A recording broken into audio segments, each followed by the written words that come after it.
السلام عليكم ورحمة الله. وعليكم السلام ورحمة الله. نحمده ونصلي على رسوله الكريم. أما بعد، أعوذ بالله من الشيطان الرجيم. بسم الله الرحمن الرحيم.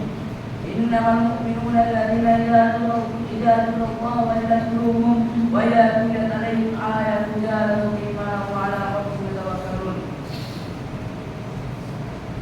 সম্মানিত আমার পাশে বসে থাকা শিক্ষক মহাশয়, আমার সামনে বসে থাকা বর্তমান ছাত্রছাত্রী ভাই বোনেরা, সবার প্রশংসা করি সে মহান রব্বুল আলামিনের জন্য যিনি আমাদেরকে আজকে এই পবিত্র আয়োজনে একত্রিত হয়ে আসার এবং বসার তৌফিক দান করেছেন, তার জন্য সকলে বলি আলহামদুলিল্লাহ।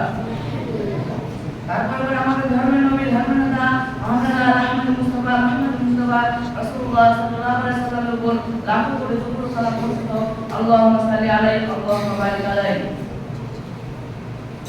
শ্রদ্ধেয় সম্মানিত, আমি আপনাদের সম্মুখে বিষয়টি বলবো মনে করেছি, সে বিষয়টির নাম হচ্ছে আল্লাহর উপর ভরসা।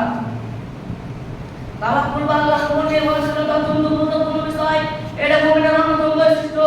এবং আল্লাহ তাআলা বলেন, ইন্নামাল মুমিনুনা আল্লাযীনা ইযা যুকিরাল্লাহু ওয়াজিলাত কুলুবুহুম ওয়া ইযা তুলিয়াত আলাইহিম জালাতুহুম ঈমানান ওয়া আলা রাব্বিহিম ইয়াতাওয়াক্কালুন। মুমিন তো তারাই যাদের হৃদয় প্রফুল্ল হয় যখন আল্লাহকে স্মরণ করা হয় এবং তার আয়াত তাদের নিকট তেলাওয়াত করা হয়, তখন তাদের ঈমান বৃদ্ধি করে ও তারা তাদের প্রতিপালকের উপর নির্ভর করে। তিনি আরো বলেন, আল্লাযীনা আমানু ওয়া আলা রাব্বিহিম ইয়াতাওয়াক্কালুন, যারা ঈমান আনে তারা তাদের প্রতিপালকের উপর নির্ভর করে। অন্য আয়াতে তিনি আরো বলেন, আল্লাযীনা সাবারু ওয়া আলা রাব্বিহিম ইয়াতাওয়াক্কালুন, যারা ধৈর্য ধারণ করে তারা তাদের প্রতিপালকের উপর নির্ভর করে। মহান আল্লাহ তাআলা আরো বলেন, ওয়া আলাল্লাহি ফালাতাওয়াক্কাল মুমিন, মুমিনদের জন্য আল্লাহর ভরসা করা উচিত। অন্য আয়াতে তিনি আরো বলেন, ফাইদা আযাবতা ফাতাওয়াক্কাল আলাল্লাহ, যে আল্লাহর উপর ভরসা করে আল্লাহ তার জন্য যথেষ্ট। মহান আল্লাহ তাআলা আরো বলেন, ওয়া মান ইয়াতাওয়াক্কাল আলাল্লাহি ফাহুয়া হাসবুহ, যে আল্লাহর উপর ভরসা করে আল্লাহ তার জন্য যথেষ্ট। মহান আল্লাহ তাআলা আরো বলেন, ওয়া মা তাওফীকি ইল্লা বিল্লাহ তাওয়াক্কালতু ওয়া ইলাইহি উনীবু, আল্লাহ ছাড়া আমার কোনো ক্ষমতা নেই, আমি তার উপর ভরসা রাখি, আমি তার নিকট ফিরে যাব। উপরোক্ত আয়াত দ্বারা প্রমাণিত হয় যে মুমিনের অন্যতম বৈশিষ্ট্য হচ্ছে আল্লাহর উপর নির্ভর করা। ইবাদত করতে তাসবিহ, তাহলিল, জিকির, আজকার ইত্যাদির পাশাপাশি ধৈর্য ধারণ করে আল্লাহর নামে চলা বস্তু। সেই সাথে পাকবাজ সেবেলে থেকে তাকওয়া তাওয়াক্কুল অবলম্বন করতে হবে। অন্তরে আল্লাহর বিনা মানুষ যে কোনো পাপ করতে পারে, অপর পক্ষে তাওয়াক্কুল মানুষকে অন্যায় প্রচেষ্টাদের বিরুদ্ধে রাখে এবং মানুষকে সকল বিপদ থেকে রক্ষা করে। আবু বকর সিদ্দিক রাদিয়াল্লাহু আনহু রাসূলুল্লাহ সাল্লাল্লাহু আলাইহি ওয়াসাল্লাম বলেন, লা তাহজান ইন্নাল্লাহা মা'ানা, আপনি চিন্তা করবেন না, নিশ্চয় আল্লাহ আমাদের সাথে রয়েছেন। আল্লাহ তাআলা আমাদের বলেন, আলাম্মা তারা আইয়ামান ক্বালা আসহাবু মূসা ইন্না লামুদরাকুন ক্বালা কাল্লা ইন্না মা'ইয়া রাব্বি সায়াহদিন। তারপর বলে যখন খবর করো তখন মূসা আলাইহিস চিন্তা করে বলল, আমরা তো বন্ধু হয়ে গেলাম। মূসা আলাইহিস সালাম বলেন, কখনো নয়, এটা সম্ভব হতেই পারে না, নিশ্চয় আমার সাথে রয়েছেন আমার প্রতিপালক, তিনি আমাকে বাঁচার পথ দেখাবেন। তখন আল্লাহ তাআলা বলেন, আমি মূসা আলাইহিস সালামকে ওয়াহী করে বললাম, আপনি আপনার লাঠি সাগরের উপর মারো। সোজা সাগর বিলীন হলো এবং তার মধ্যে এক একটা অংশ পাহাড়ের আকার ধারণ করলো।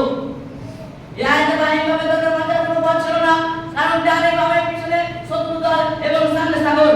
এরপর মূসা আলাইহিস সালাম আল্লাহর উপর দৃষ্টান্ত ভরসা রেখে বলেছিলেন, কখনো নয়, এটা সম্ভব হতেই পারে না, ফেরাউন আমাকে ধরতে পারবে না, কারণ আল্লাহ আমার সাথে রয়েছেন, নিশ্চয়ই তিনি আমাকে বাঁচার পথ দেখাবেন। পবিত্র কোরআনে এসেছে, ওয়াবাদদিনি উদাকাবাতা ফিল জান্নাতি ওয়া নাজিনি মিন ফিরআউন ওয়া আমিহি ওয়া নাজিনি মিনাল কওমিল যালিমিন। ফিরআউনের স্ত্রী আসিয়া বলেন, হে আমার প্রতিপালক, তোমার জান্নাতে আমার জন্য একটি ঘর নির্মাণ করো এবং ফিরআউন তার কর্মকে রক্ষা করো, আর অত্যাচারী লোকদের কুফর হতে আমাকে বাঁচাও। আল্লাহর উপর তার ভরসা কেমন ছিল এবং তার ইমানের প্রতিষ্ঠানে কতটা মজবুত ছিল, তাই এই ঘটনা থেকে শুনে আমার মনে হয় তিনি পৃথিবীতে থেকেই তার জন্য জান্নাতে একটি ঘর নির্মাণের জন্য আল্লাহর নিকট দাবি জানালো।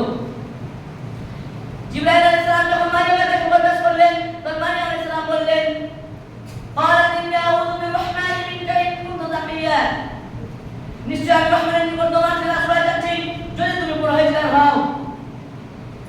ইয়াতে মারিয়াম আলাইহিস সালামের ইমানের প্রতিষ্ঠা বুঝায়। ঈসা আলাইহিস সালামের ঘটনা সম্পর্কে আল্লাহ তাআলা বলেন, ওয়া কাল্লামাতিল আবওয়াবা ক্বালাত হায়াতা লাক ক্বালা ওয়া আল্লাহু ইন্নাহু রাব্বি সায়াহদিন। এখন আছে ঘরে দরজা বন্ধ করে বলল এবার তুমি এসো। এখন আছে ঘরে দরজা বন্ধ করে বলল এবার তুমি এসো। মুসা ইউসুফ আলাইহিস সালাম বললেন আমি এমন কাজে আল্লাহর নিকট আশ্রয় যাচ্ছি, আমি এমন কাজে আল্লাহর নিকট আশ্রয় যাচ্ছি। আমি এখান থেকে আমার বক্তব্য দিচ্ছি শেষের দিকে আল্লাহ তাআলা করি হে রাব্বুল আলামিন তুমি আমাদেরকে সকল প্রত্যেক কাজে করবেন তোমার উপর ভরসা রাখার তৌফিক দান করুন। আমিন। আসসালামু আলাইকুম ওয়া রাহমাতুল্লাহ।